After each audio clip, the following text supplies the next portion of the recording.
welcome back to the Craft Castle. My name is Ashley, and if you're new here on my channel, I am a full-time crafter and I own not one, but two six-figure businesses, one of which is a six-figure business on Etsy. Over the past year, I've pivoted a little bit in my professional life, and the one thing that I've been doing for the past year is helping other Etsy sellers grow their Etsy shops so they too can make six figures just like me. Now, if you're an Etsy seller or even a crafter that's looking to sell on Etsy, I do have a full A to Z course on how to properly sell your items on Etsy in order to make six figures. However, today I want to give you a little piece of my knowledge for free because I need every single Etsy seller to quit doing this.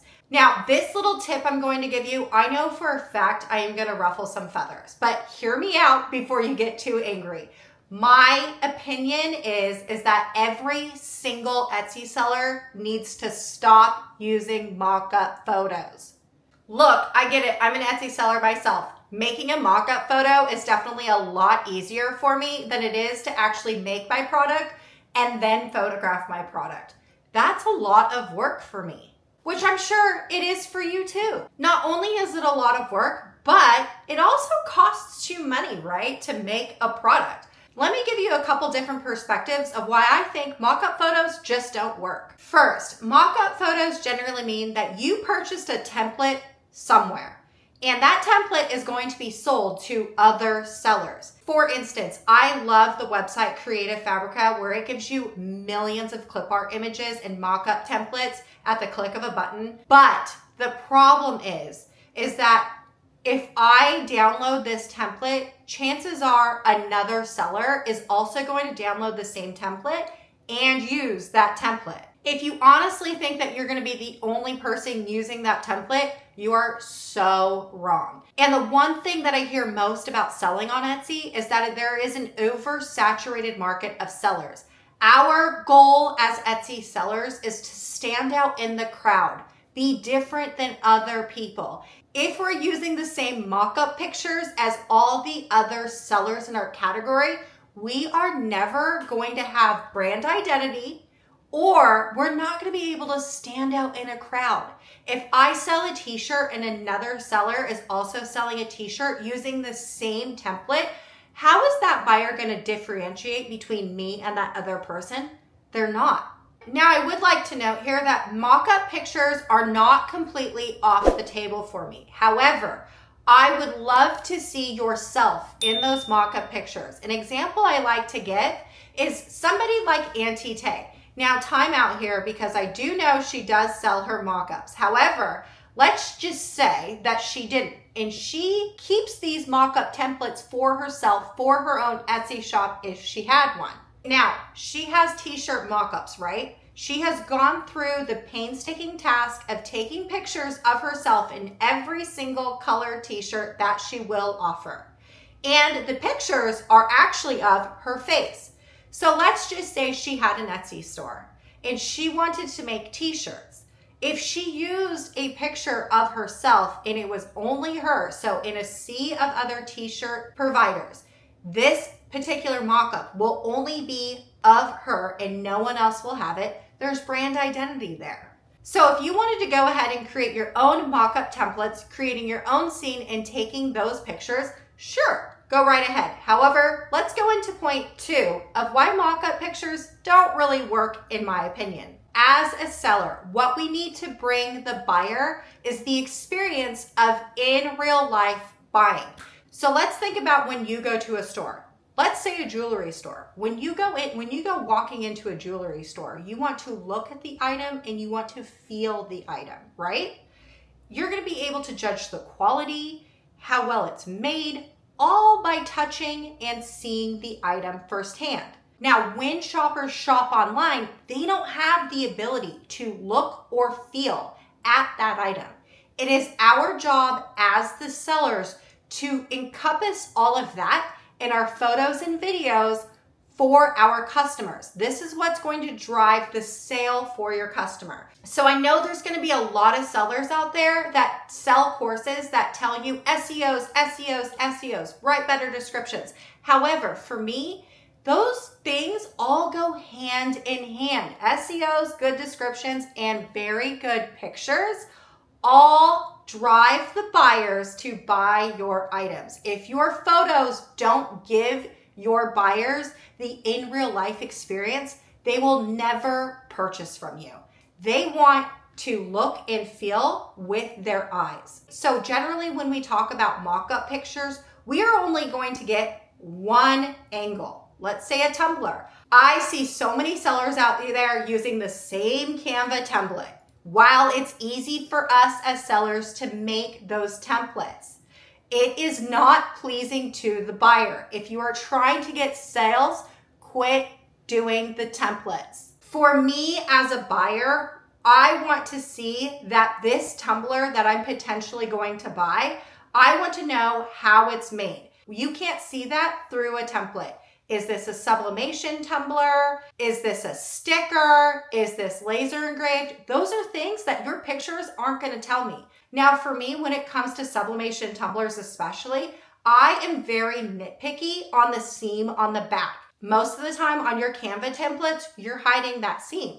And that's unfair to the buyer. Now, not only are you not giving the buyer the full picture of what you're selling, but you can potentially in the long run open yourself up to having a bad review or a case brought against you because we're not properly depicting our items. Now, I would like to note here, if you are an active seller on Etsy, I'm sure, hopefully it's still on there and you just didn't click the box and let it go away. But even on Etsy, Etsy even strongly suggests that we do not use mock-up or pictures found online. Why? Because they want a community of individual sellers. That's important to Etsy.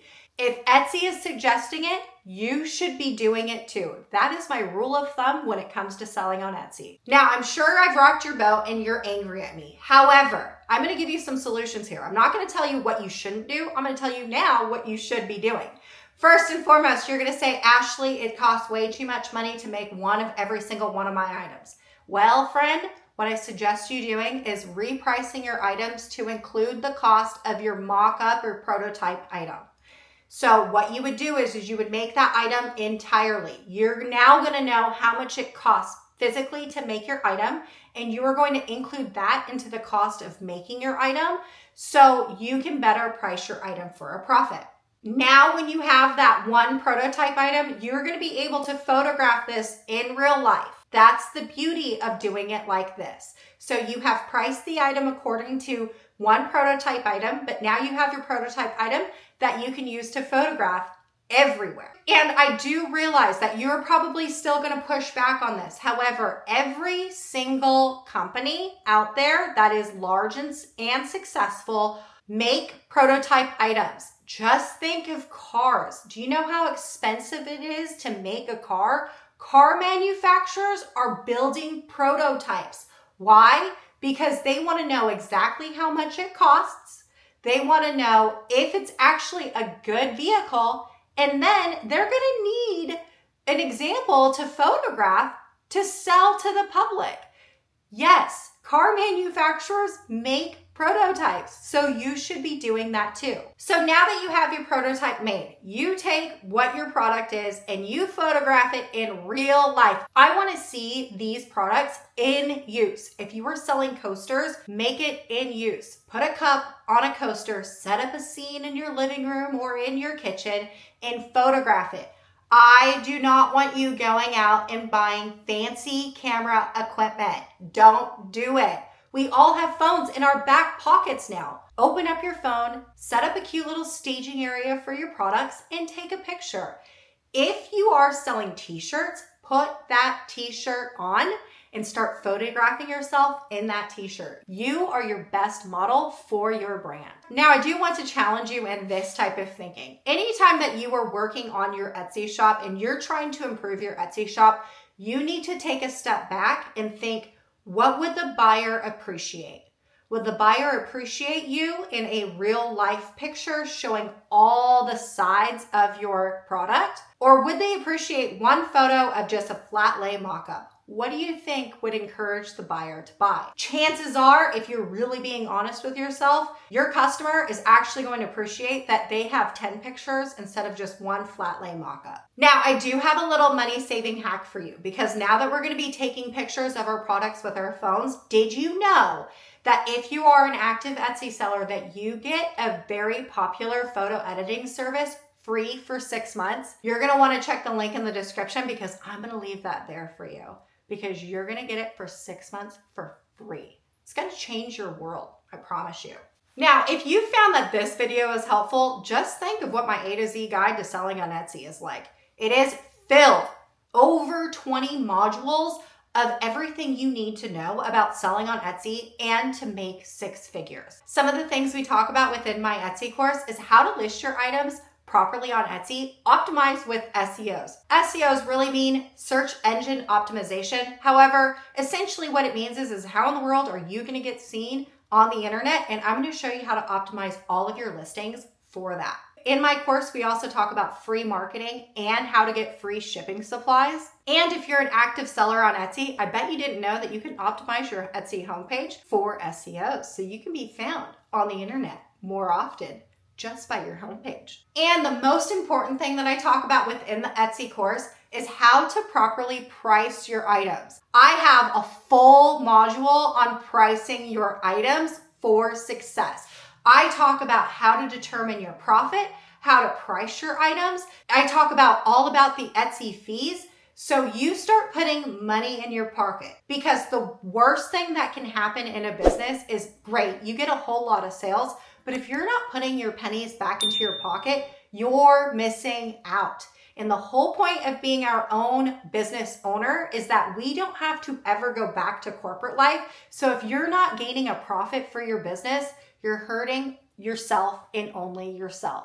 Now, there is so much more within my course, but I do have to say, over the years, what I have realized is what fuels my soul is that I get to help other Etsy sellers also make 6 figures within their Etsy shop. For me, Etsy has literally changed my life. I would not be here today without my Etsy shop that I opened up back in 2012. I am so thankful for what Etsy has brought to me and my family, and I want this for other people too. I truly believe that if we put work into our Etsy shop, that we all can make 6 figures on Etsy and start living some financial freedom. Now, if you're interested in signing up for my course, that link is going to be in the description of this video. I sure hope that you're able to take a little bit of knowledge from a 12-year Etsy veteran seller and start changing out your photos from mock-ups to real photos, because I honestly think that if you were to change out those photos, you would start seeing a drastic change in how your sales look, and you are going to be blown away. I will see you on the next one.